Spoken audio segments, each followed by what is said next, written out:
Welcome to our fourth and final week of connectivity problems. We have looked at communication in week one, so this is speaking with grace and truth, being fully present and listening well. These are habits that will determine the quality of our relationships, and remember that our relationships and their quality really do determine the quality of our lives. And then week two was dealing with conflict. We learned about the importance of taking the initiative to resolve a conflict. We also looked at how the well-being of the other person is more important than our preferences or position. Yeah, so week three was forgiveness. We can remember and resent, or we can forgive and live. Forgiveness is God's gift to us and allows us to fully love and embrace the other party both for who they are and who they are not. Yeah, and today we were looking at intimacy. If we were to go out to some random place and ask people what intimacy is, most would describe it as sexual intimacy. And that is certainly part of intimacy, but only a part. Jesus experienced intimacy with people and it was never sexual. It was occasionally physical. Jesus touched a blind man's eyes and healed him. He took Jairus' daughter by the hand and restored her life. He washed his disciples' feet, giving them an example of what it means to serve. Yeah, intimacy can certainly be physical. It can also be emotional, intellectual, spiritual, and social. So let's look at emotional. This happened when Jesus wept with Mary and Martha when Lazarus, the brother, died. Yeah, we see intellectual intimacy when Jesus engages in a deep conversation with two travelers on their journey to Emmaus. Yeah, then there's spiritual. This is where Jesus had this wonderful conversation, this encounter with the Samaritan woman at the well. And it was during this conversation he taught her about life and he demonstrated what love was to her. Yeah, an example of social intimacy happened when Jesus went over to Mary and Martha's house and hung out. They ate, talked, and were present with each other. Intimacy is a deep and meaningful connection between two people who trust, understand, and support each other. So let's take an intimacy quiz. I'm going to give 10 characteristics of an intimate relationship. So right now in your head, pick somebody, just one person, a friend, a spouse, a child, a coworker, and keep track of the yeses to this question. You can't choose me, you got to choose someone else. All right, I got to change mine then. Yep, yeah. Okay, I'm ready. First one, do you have meaningful conversations? Yeah, so I'm glad you changed that one. So, yeah. Number two, do you feel safe sharing your dreams and your fears? Can you show up with this person just as you are? Yeah, so just keep track. This is number four. Do you have inside jokes that nobody else in the world would understand? Do you feel understood? Do you feel accepted? Are both parties in this relationship willing to be accountable to each other? Do you feel comfortable being vulnerable with the other person? Are you good with prolonged periods of silence? And number 10, are you willing to laugh at yourself in front of the other person? So if you answered yes to all 10 of these questions, you can just zone out for the next few minutes and you're in charge of leading the discussion with your house church. But if you had a few no's in there or a lot of no's, then let's look at intimacy. Yeah, God designed intimacy to be a beautiful and sacred aspect of human relationships. The best way to experience intimacy with others is to experience intimacy with God and use that as the model for your human relationships. Yeah, Jesus experienced intimacy with God. In John 10, verse 30, Jesus said, "I and my Father are one." Now, Jesus served people and the people are God's beloved creation. So Jesus experienced oneness in mission with God by loving what is most important to God. Then there were the conversations, all the times Jesus prayed, the passionate prayers, the prayers seeking wisdom, the calls for courage. Jesus had such a deep trust in the Father. Satan tempted Jesus 3 times with some really cool stuff, but each time Jesus trusted in God's word and God's ways.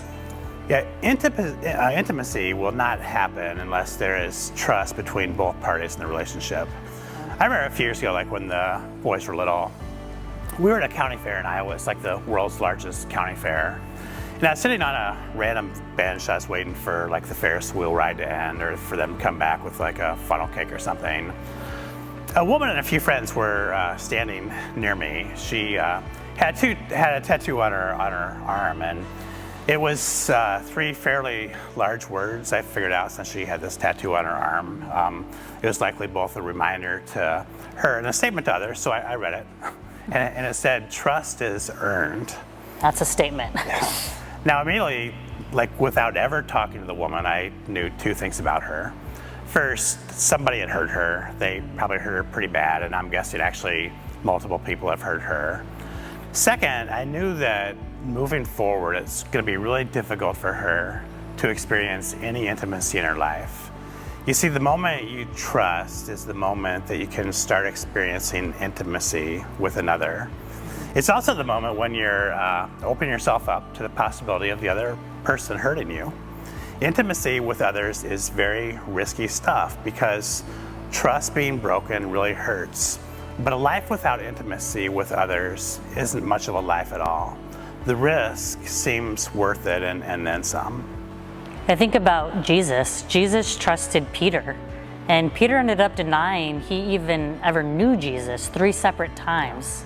Now, that one had to hurt, but Jesus forgave Peter, and he experienced intimacy with him again, telling Peter to go feed his sheep 3 separate times. So let's say we get to the place of trust. Intimacy has 2 adversaries today: technology and busyness. Culture makes intimacy pretty tough.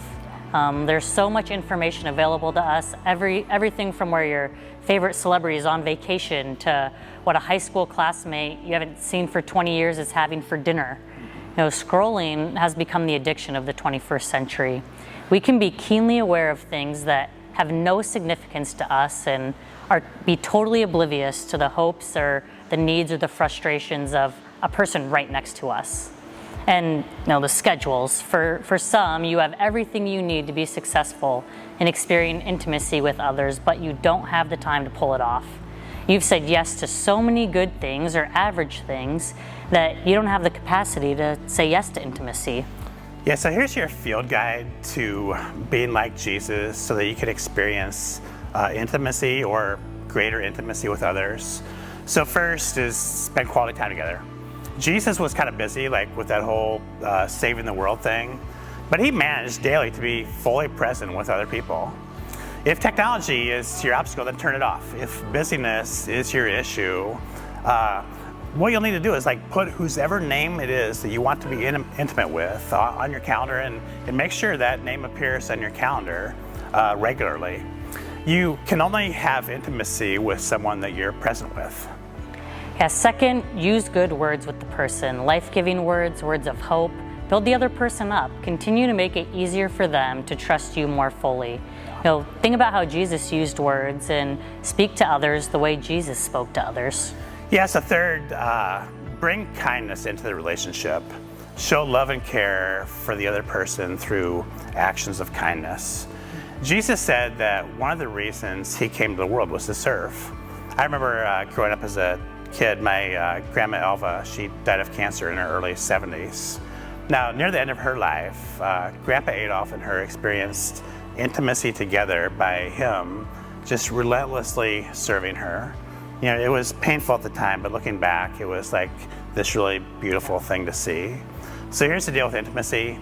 To love, or to be loved, but not known, that's gonna be comforting, but also very shallow. To be known and not loved, that's going to be like our greatest fear. But to be fully known and truly loved, that's intimacy. It's what we really need more than almost anything else in life.